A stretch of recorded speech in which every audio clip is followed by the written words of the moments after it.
Dear student, Assalamu alaikum. Dear students, today we are starting chapter 10 from your English literature book, The Magic Ring. When Mabel and Jerry arrived at the castle, they separated.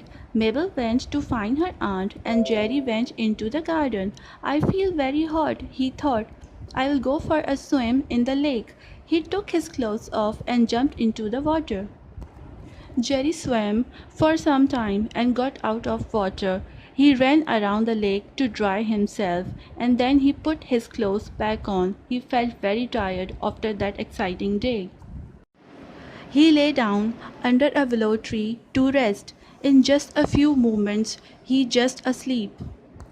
Jerry slept for quite a long time. Suddenly he heard a noise in his sleep and woke up. At first, he didn't realize where he was. Then he remembered everything: the castle, Mabel, the magic ring, the fair. Then he heard the noise again. Good heavens, he thought, it must be the thieves. Jerry sat still under the tree for a few minutes. He wondered what to do. He then jumped and started running towards the castle. When he got there, he saw that the door was open. He waited for a minute to catch his breath.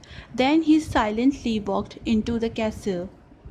He walked towards the treasure chamber and saw that the door was open too. He looked inside. Two thieves were in the treasure chamber. He stood in the corridor for a minute. He had to stop the thieves, but he needed Mabel's help, so he started walking quickly toward the servants' room. He went through the main door and got into a small hall with three doors. He immediately opened one. He was lucky. It was Mabel's room. She was sleeping in her bed. Jerry shook her to wake her up. "Bah! What is it?" Mabel whispered. "It's me, Jerry," he said. "There are thieves in the castle. We must act quickly." "Really?" said Mabel. "What shall we do?" "Well," said Jerry, "you must wake up your aunt and tell to call the police. I will go back to the treasure chamber. If the thieves try to leave before the police arrive, I will try to stop them." Jerry left Mabel's room and went back to the treasure chamber. Mabel put on her dressing gown and quickly went next door to wake up her aunt. When Jerry got to the door of the treasure chamber, he heard voices. The thieves were still there. He waited quietly outside the door. After a while, he then moving towards the door. He looked inside. One of the thieves were carrying a sack on his shoulder. Jerry realized that the thieves were ready to leave. Where are the police? Jerry wondered. If they don't arrive soon, the thieves will escape. He felt helpless. Just then, the thief with the sack over his shoulder came through the door. Jerry had an idea. He walked over to the thief and kicked him as hard as he could. The thief screamed and dropped the sack. He made a loud crashing noise on the ground.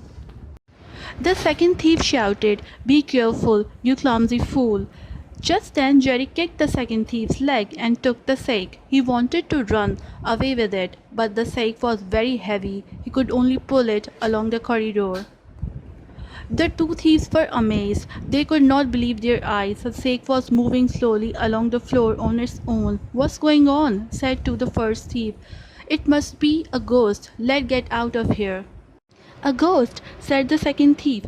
"Don't be silly. I will take the sack if you are so afraid." He walked along the corridor and tried to pick up the sack. He pulled it as hard as he could. Suddenly, Jerry let the sack go, and the thieves fell over backwards. The sack opened, and all the jewels fall on the floor. "Now, who is clumsy fool?" shouted the first thief.